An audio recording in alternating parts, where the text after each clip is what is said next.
बहुत बहुत स्वागत है, नंदन है, आभार है आप सबका एजुकेशन इलाहाबाद के चैनल पे। मैं हर्ष प्रजापति उपस्थित हूँ आप सबके समक्ष अति महत्वपूर्ण जानकारी के संदर्भ में। बहुत ध्यान से वीडियो देखिएगा, सुनिएगा, समझिएगा। बहुत इंपॉर्टेंट आप सबके लिए वीडियो रहने वाली है, क्योंकि इलाहाबाद विश्वविद्यालय का पीएचडी प्रवेश प्रक्रिया का दूसरा चरण प्रारंभ हो चुका है। अगर इस क्रम में देखा जाए तो सबसे पहले जिस विभाग द्वारा अधिसूचना जारी की गई है वो है शिक्षा विभाग। ठीक है, एजुकेशन डिपार्टमेंट की तरफ से सबसे पहले क्रेट लेवल 2 के लिए अपडेट आई है। और हम इस वीडियो में अन्य डिपार्टमेंट्स के बारे में भी बात करेंगे, और आप सबकी बहुत सी क्वेरीज है। ठीक है, और वो क्वेरीज क्या होती है ना कि कभी कभी आप के मन में होता भी नहीं कि हाँ ये सवाल भी होता है। ठीक है, तो कोई और बच्चे का जैसे सवाल है तो उसको भी अगर आप सुनेंगे तो आपकी समस्या का निवारण हो सकता है, जो कि समस्या आपको आगे सामना करना पड़ेगा। तो बहुत ध्यान से वीडियो देखिएगा, और इस तरह की वीडियो आपको यूट्यूब पे कहीं मिलेगी नहीं इलाहाबाद विश्वविद्यालय पीएचडी प्रवेश के संदर्भ में।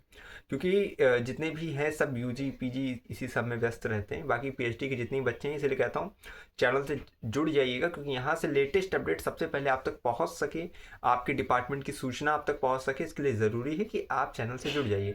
बाकी कल लाइव स्ट्रीम में आप सबके अधिकांशतः जितने भी प्रश्न पूछे गए थे मैंने सबका जवाब दिया था, चाहे वो फेलोशिप का हो चाहे वो एडमिशन का हो। लेकिन ये वीडियो बहुत इंपॉर्टेंट रहने वाली है, तो बहुत ध्यान से देखिएगा, सुनिएगा, समझिएगा।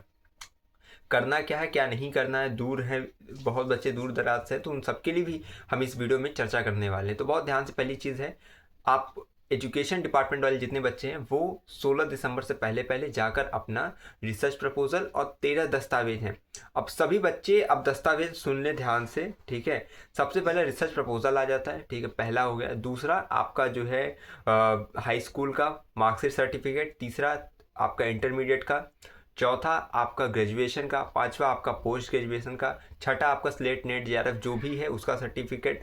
ठीक। सातवां आपका हो जाता है caste certificate. OBC SC ST के बच्चे देंगे। ठीक है, और ईडब्ल्यूएस के बच्चे अपना सर्टिफिकेट देंगे। ईडब्ल्यूएस में और कास्ट सर्टिफिकेट सब बच्चे ध्यान देंगे। कास्ट सर्टिफिकेट जो भी लगाएगा जाति प्रमाण पत्र वो केंद्रीय सरकार का होना चाहिए, सेंट्रल गवर्नमेंट का होना चाहिए।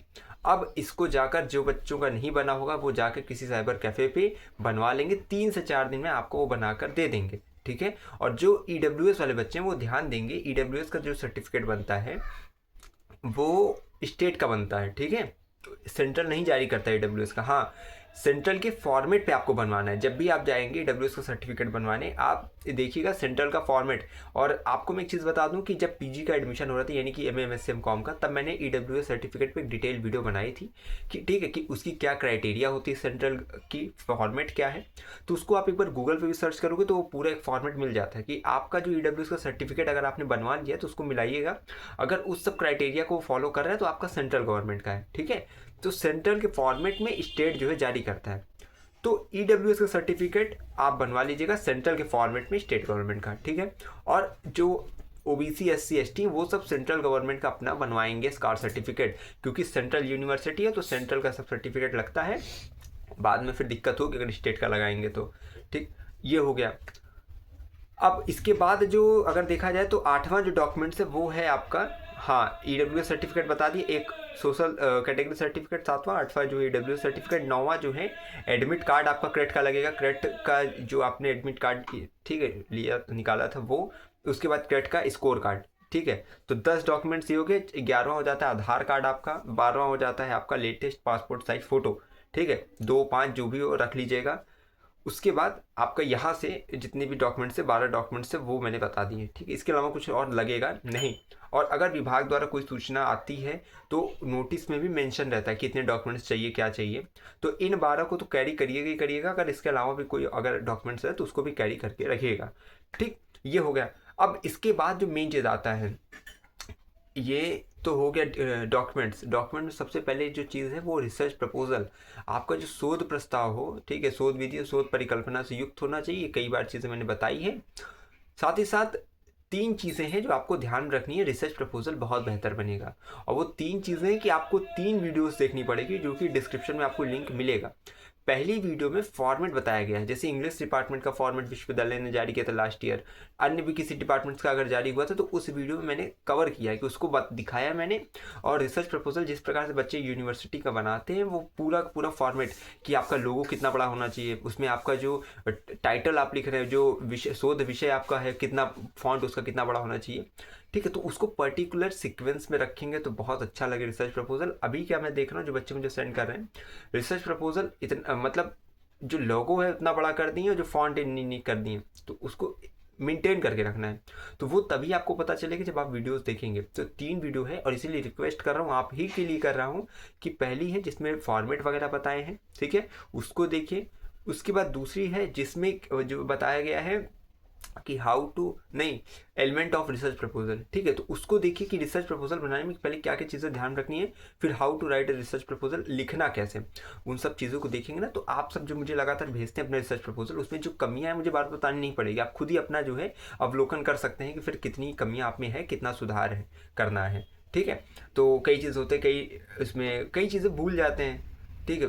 एलिमेंट ऑफ रिसर्च प्रपोजल देखेंगे तो फिर आप एलिमेंट्स अपने रिसर्च प्रपोजल में पुट करेंगे। और अभी क्या है कि कई बच्चों को मैं देख रहा हूँ तो एकदम सादा सादा है, पॉइंट वाइज पता नहीं कैसे लिख रहे हैं, तो सब मत लिखिए, ठीक है। वो पॉइंट बना बना के टाइम फ्रेम उसमें लगा दे रहे, कितने महीने में हम ये करेंगे, इतने महीने में वो करेंगे, वैसा नहीं लिखा जाता है। बाकी आपके ऊपर निर्भर करता है, आप डिपार्टमेंट जाएंगे तो वहाँ पे और चीज़ें हो सकता है मे भी बताई जाए, लेकिन रिसर्च प्रपोजल तीनों वीडियोस देखिएगा, बहुत ज़रूरी है। इसके बाद अभी देखिए हमने बात की एक एक टाइम फ्रेम पे मैं चीज़ें क्लियर कर दूँ। अभी बताई मैंने कि अभी एजुकेशन डिपार्टमेंट की अपडेट आई लेवल 2 की। इसके बाद दूसरी चीज़ मैंने बताई आपको पास 12 डॉक्यूमेंट्स होना चाहिए। तीसरी चीज़ मैंने बताई कि रिसर्च प्रपोजल को बेहतर तैयार कर लीजिए। चौथी चीज़ आपको ध्यान रखना है कि आपको जो 300 नंबर का क्रेडिट लेवल 1 का नंबर है उसको 35 नंबर पहले आप कन्वर्ट कर लीजिए। अब ये कन्वर्ट नहीं करने आता है क्योंकि देखिए फाइनल जो मेड बनेगी वो 75 नंबर से बनेगी, जिसमें 35 नंबर आपका लेवल 1 का है, 15 नंबर आपका इंटरव्यू का है और 25 नंबर API का है, यानी एकेडमिक परफॉर्मेंस इंडेक्स, ठीक है। तो इनको मिलाकर 75 नंबर की आपकी फाइनल मेड बनाई जाएगी। तो अभी से बच्चे याद रखिए, अगर आपको 65 प्लस आ रहा है, 60 प्लस आ रहा है, तो आप कहीं कहीं सेफ हैं 75 में से। करना क्या है, आप सबसे पहले 35 नंबर में कन्वर्ट करिए अपना नंबर को। कैसे कन्वर्ट करना है इसके लिए एक डिटेल वीडियो इसी वीडियो के डिस्क्रिप्शन बॉक्स में मैंने पिन रख दी है, लिंक उसकी है, आप जाकर देख लीजिएगा, ठीक। How to convert credit level 1 marks in 35 number, उसको पहले कन्वर्ट करिए, तब आपको पता चलेगा 300 में से आपको मान लीजिए 150 है, तो वो 35 नंबर में कितना है वो कन्वर्ट करिए। इसके बाद आप ये जान लीजिए इंटरव्यू में 10 9 ये एवरेज बच्चों को नंबर मिल जाता है, ठीक है। कई बच्चों को 11 भी मिलता है, 12 भी मिलता है, तो 15 में से ये है कि मिनिमम आपको एवरेज बच्चों को 9 10 मिलता ही मिलता है। तो इंटरव्यू इतना असर नहीं डालने वाला है। API आपका मेन चीज़ होगा कि 25 में से आप कितना सिक्योर वहाँ कर रहे हैं।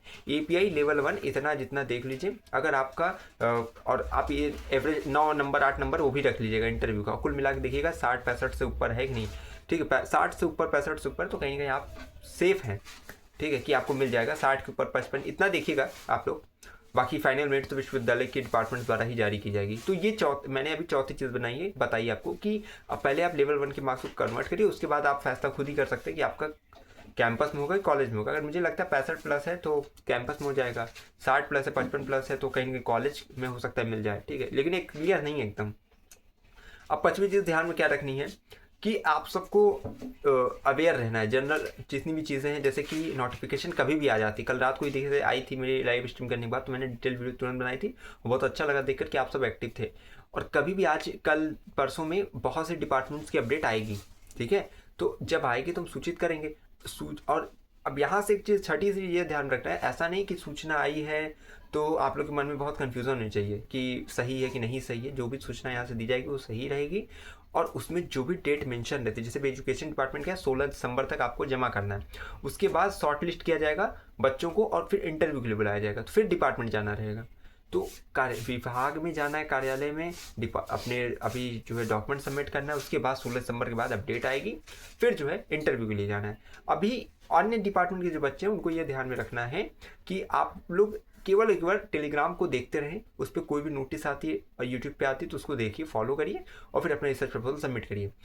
कई बच्चे दूर दराज से हैं, ठीक है, कोई हरियाणा से है, कोई पंजाब से है, तो वो चीज़ ध्यान रखिए कि आपको एक निश्चित समय दिया जा रहा है, ठीक है, एक स्पेसिफिक टाइम आपके पास है। आज जैसे सूचना कल जारी हुई तो 16 दिसंबर यानी बहुत दिन का टाइम है, 14 दिन का समय दिया गया। 2 दिसंबर को सूचना जारी हुई, 16 दिसंबर लास्ट डेट है, 14 दिन में आप दूसरे देश से भी आ सकते हैं, समझ रहे हैं।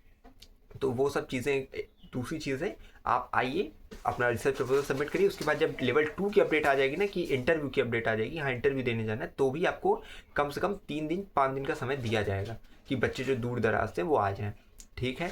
तो ये जो है आप लोग के मन में जो कन्फ्यूज़न थी वो मैंने क्लियर कर दी है। अब इसके बाद जो बच्चों का अभी कई बच्चों का है कि टाइप वाला है रिसर्च प्रपोजल है हैंड रिटन, तो वो टाइपिंग वाला रखिए तो ज़्यादा बेहतर रहता है। कई एक चीज़ याद रखिए, कई जो ऐसे होंगे ना जो शोध फॉर्म के पीछे परेशान है, पीएचडी एडमिशन फॉर्म एक होता है, ठीक है, जिसे शोध प्रवेश फॉर्म भी ऐसे बोलते हैं, ठीक है, पीएचडी प्रवेश फॉर्म, ये आपको क्या होता है विश्वविद्यालय की वेबसाइट पे उपलब्ध रहता है। और इसके लिए मैंने डिटेल वीडियो पिछले साल 2023 के एडमिशन में मैंने बनाई थी, उसी को मैं फॉरवर्ड कर दूंगा ग्रुप में या फॉर्म ही डाल दूंगा, लेकिन अभी उसकी ज़रूरत नहीं है। कई बात यह ना, हम डाल दिए, बच्चे परेशान हो जाते हैं, अरे अब इसको क्या करना है, इसको भरना है, कहाँ भरना है, तो वो मेरा इनबॉक्स भर जाता है। तो जब अभी जो है जब उसके लिए सूचना जारी होगी तो मैं आपको बताऊंगा। जो भी डिपार्टमेंट को पीएचडी प्रवेश फॉर्म चाहिए होगा वो नोटिस में मेंशन करता है कि आप विश्वविद्यालय की वेबसाइट से डाउनलोड कर लीजिए, तो हम आपको खुद ही दे देंगे, उसको कैसे भरना वो भी समझा देंगे, ठीक है। बॉटनी जैसे डिपार्टमेंट्स होते हैं जो खुद का फॉर्म रिलीज करते हैं, उसमें क्या नहीं कि कॉलेज का प्रेफरेंस भी भरना रहता है कि आपको कौन सा कॉलेज जो है आप प्रेफरेंस पे रखेंगे, तो उनको जो है प्राथमिकता दी जाती है, एसएसके हो गया, ईसीसी हो गया, इस प्रकार से वहाँ पे रखा जाता है, ठीक है। तो उन सब में एकेडमिक डिटेल वगैरह भी भरनी रहती है, फोटो वगैरह चस्पा करनी रहती है, फिर जाकर डिपार्टमेंट जमा करना रहता है। तो ये सब चीज़ें हो गई आपकी प्रवेश के संदर्भ में। आपकी प्रवेश प्रक्रिया प्रारंभ हो चुकी है, तो सब बच्चे एक्टिव रहिए, चैनल पे पहली बार आते हैं यहाँ से जुड़े रहिए, क्योंकि यहीं से आपको पीएचडी की सारी एडमिशन प्रोसेस एक एक जो है डाउट्स आपका क्लियर होता जाता है। आप लोग का जितना भी डाउट्स रहा करें ना, उसको परेशान मत करिए, इधर उधर कमेंट बॉक्स में इधर उधर परेशान होते हैं, लिखिए अच्छी बात है, लेकिन लाइव स्ट्रीम में जब हम करते हैं तो वहाँ जुड़ जाइएगा, तुरंत आपका सवाल आएगा, उधर जवाब मिल जाएगा, आपको भी सुनने में बेहतर लगेगा, हमें समझाने में बेहतर लगेगा। और ऐसे क्या कि आप भी कमेंट किए, हमारी नज़र नहीं पड़ी तो आपको भी लगेगा कि रिप्लाई नहीं है, ठीक है, तो क्योंकि बहुत यहाँ कमेंट रहता है, नहीं रिप्लाई दे पाते हैं, लाइव स्ट्रीम में आप सबकी समस्या का समाधान कर देते हैं। तो अभी के लिए केवल इतना अपने मन में, मानस में, मस्तिष्क में बैठा लीजिए, लेवल 2 का जो प्रोसेस स्टार्ट हो चुका है। अब आपकी डिपार्टमेंट की अपडेट आज कल परसों में कभी भी आ सकती है, आपको एक्टिव रहना है, चैनल से जुड़े रहना है, जो भी वीडियोज़ आ रहे हैं उसको देखिए, कोई डाउट्स हो वो क्लियर कर लीजिए, ठीक है। बाकी जेआरएफ वाला जो एक सिस्टम है, किसी का रिज़ल्ट अभी आया है, किसी का बाद में आया है, ठीक है, तो वो चीज़ें याद रखिए। अगर एप्लीकेशन फॉर्म भरने से पहले अगर आपने एप्लीकेशन फॉर्म भरने से पहले आपका रिजल्ट वगैरह आ चुका है, ठीक, तो वो माना जाएगा। एप्लीकेशन फॉर्म भरने के बाद अगर आप क्वालिफाई करते हैं, आपका रिजल्ट आता है, तो वो नहीं माना जाता है, क्योंकि ऐसा नोटिस में मेंशन रहता है, ठीक है, कि लास्ट डेट, एप्लीकेशन फॉर्म की लास्ट डेट से पहले अगर आपका आ जाता है कोई भी रिजल्ट वगैरह, तो वो मान्य होता है, बाकी नहीं मान्य होता है। बाकी आप डिपार्टमेंट जाएंगे तो वहाँ खुद ही कंसल्ट आप कर सकते हैं, वहाँ पे प्रोफेसर्स वगैरह आपको समझा देंगे। कई जो डिपार्टमेंट्स होते हैं वो पीपीटी के माध्यम से अपना जो है रिसर्च प्रपोजल वगैरह दिखाने के लिए कहते हैं, तो वो चीज़ें आपके नोटिस में मेंशन रहती है। जो भी अलग से होगा वो चीज़ वो नोटिस में मेंशन है कि आपको कुछ भी अलग से नहीं करना है। जब नोटिस आए डिपार्टमेंट जाइए, अपना डॉक्यूमेंट सबमिट करिए, वापस आ जाइए, फिर जो डेट आए उस पर जाइए, इंटरव्यू दीजिए। उसके बाद फाइनल कैंडिडेट की लिस्ट आ जाएगी, जिसका एडमिशन हुआ रहे, मतलब जिनको वहाँ पे सेलेक्ट किया रहेगा, वो फिर जाके अपना एडमिशन कराएंगे। फीस वगैरह 1 महीने बाद में भी जमा होती है। पिछले बार अगस्त में लोग बच्चों का एडमिशन हो गया था, सितंबर में कहा गया था कि फ़ीस जमा करना है। फीस वही आपकी 13 से 15 हज़ार रुपये आपकी लगेगी फ़ीस, ठीक है।